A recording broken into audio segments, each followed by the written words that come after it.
The submersible descended, moving slowly through the dark ocean. The deep sea was a realm of mystery, a place where light barely penetrated and the unknown thrived.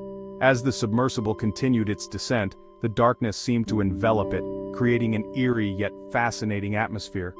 The vehicle's lights cut through the blackness, revealing glimpses of the ocean's hidden secrets. The hum of the submersible's engines was the only sound, a constant reminder of the isolation and depth they were venturing into. Dr. Lisa Ramos, a marine biologist, peered out of the porthole. She saw bioluminescent creatures. They flickered and danced. She smiled. These creatures with their ethereal glow were like stars in the night sky, each one a testament to the adaptability and wonder of life in the deep sea. Lisa had spent years studying marine life, but each encounter with these luminous beings felt like the first time. Their light was a beacon of hope and beauty in the otherwise dark and foreboding environment. Look at the lanternfish. They're so beautiful. Their glow is mesmerizing, a natural wonder that never ceases to amaze. The lanternfish, with their delicate, shimmering bodies, moved gracefully through the water, their light creating a mesmerizing dance.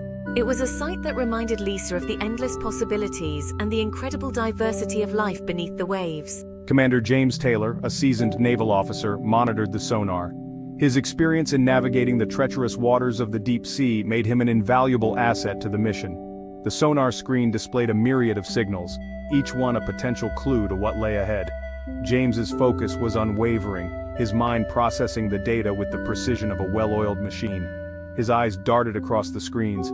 Every blip and echo was analyzed, every anomaly scrutinized. The deep sea was unpredictable, and James knew that vigilance was key to their safety. The screens reflected the vast, uncharted territory they were exploring, a reminder of the challenges and dangers that lay ahead. He listened for any sound. The headphones were his lifeline, connecting him to the unseen world outside the submersible. Every sound, no matter how faint, was a potential indicator of something significant. The deep sea was a symphony of noises, each one telling a story of the life and activity that thrived in the darkness. The ocean was their world today. It was a vast, unexplored frontier, full of wonders and dangers. The submersible moved through this alien landscape, a tiny speck in the immense expanse of the deep sea. The marine life around them was both beautiful and mysterious, a reminder of the complexity and diversity of the ocean's ecosystems. James nodded, but his focus remained on the sonar. Something wasn't right. The data on the screen was troubling, an anomaly that didn't fit the patterns he was used to. His instincts, honed by years of experience, told him that they were not alone in the depths. The feeling of unease grew stronger, a gnawing sensation that something was amiss. He felt it in his gut. The deep sea was a place of secrets, and today it seemed to be whispering a warning. James's intuition was rarely wrong, and he knew that they needed to be cautious. The mission was far from over, and the true challenges were just beginning. The silent depths held unexpected light, but also unknown dangers that they had yet to uncover. A blip appeared on the sonar screen. It was large and moving fast. James's heart pounded in his chest. He adjusted the controls, trying to get a better look. What is that? I don't know, but it's definitely not natural. The blip grew larger. It was heading straight for them. James steered the submersible to the side, narrowly avoiding a collision. The object sped past.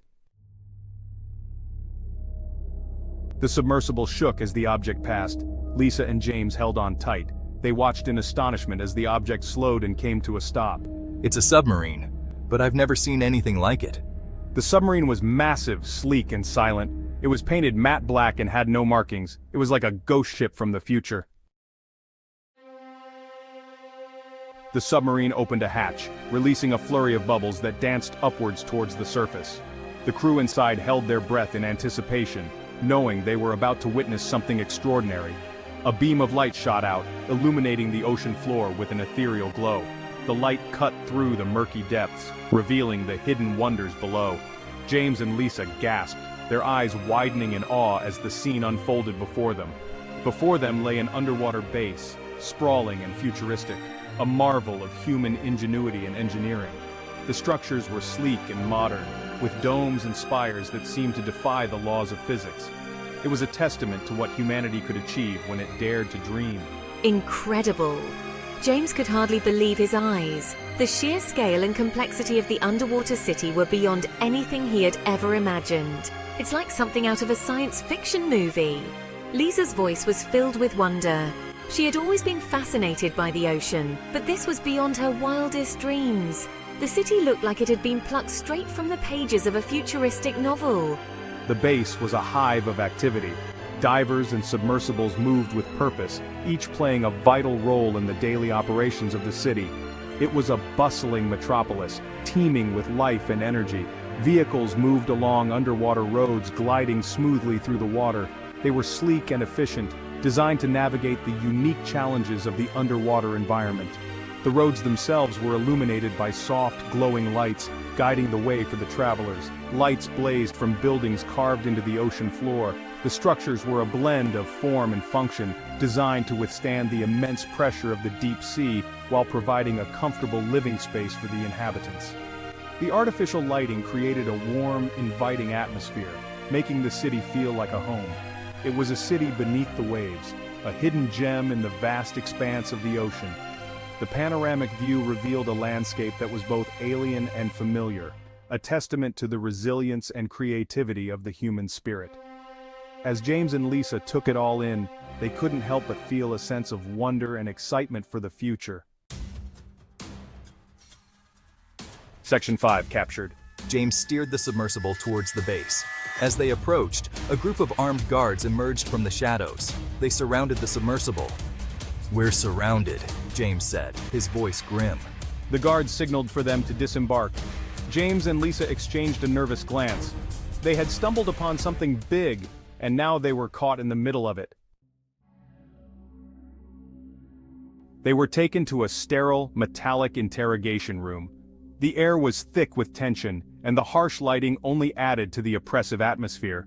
The walls were bare, save for a few ominous stains that hinted at the room's grim history. The metallic surfaces reflected the cold, clinical nature of the place, making it feel more like a prison than a room for questioning. Two figures in dark uniforms sat across from them. Their faces were stern, eyes unyielding, and their posture rigid. The uniforms were adorned with insignias that spoke of authority and power.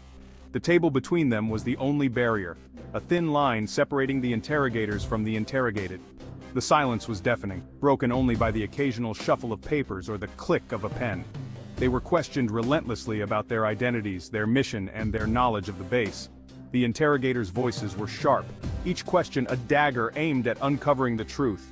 Every answer was met with skepticism, every hesitation with suspicion. The room seemed to close in on them, the walls echoing the relentless barrage of questions. It was a battle of wills, a test of endurance.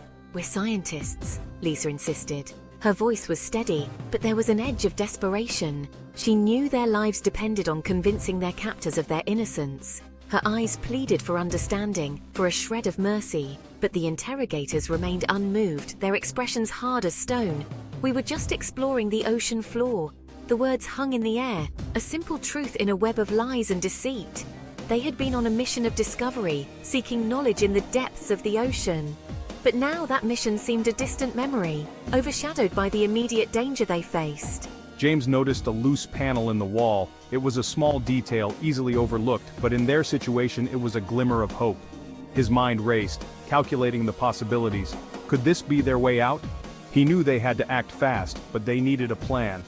He subtly motioned to Lisa. It was a barely perceptible gesture, a slight movement of his hand, but Lisa understood immediately. They had worked together for years, and their bond was strong. They could communicate without words, a skill that had saved them more than once. They made eye contact, a silent plan forming. In that brief moment, 1,000 thoughts passed between them. They knew the risks, the dangers, but they also knew they had no choice. It was escape or die. Their eyes locked, and a silent agreement was made. They would take the chance. When the guards were distracted, they made their move. It was a moment of opportunity, a fleeting chance. The guards' attention was diverted, and in that split second, they acted. Moving with practiced precision, they slipped towards the loose panel. Every step was calculated, every movement deliberate. The room seemed to hold its breath as they inched closer to freedom. The panel gave way with a soft creak, and they slipped through, leaving the interrogation room behind. Their hearts pounded, adrenaline surging through their veins. They were not safe yet, but they had taken the first step towards escape. The escape was harrowing. They navigated through the base, adrenaline pumping. They dodged patrols, their hearts pounding. They slipped through the secret passage James had discovered. The ocean welcomed them back.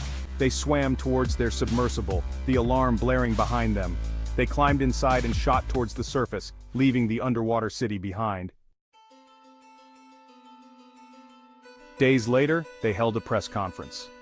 The world watched, captivated, as they shared their incredible discovery. They showed images and videos of the hidden submarine base. This base represents a significant threat to global security, James stated, his voice firm. Its capabilities are unknown, its intentions unclear. The world listened, stunned. The existence of the base challenged everything they thought they knew. Governments demanded answers. Scientists scrambled for explanations. The discovery of the hidden submarine base had plunged the world into uncertainty. The question wasn't if, but when the secrets of the deep would rise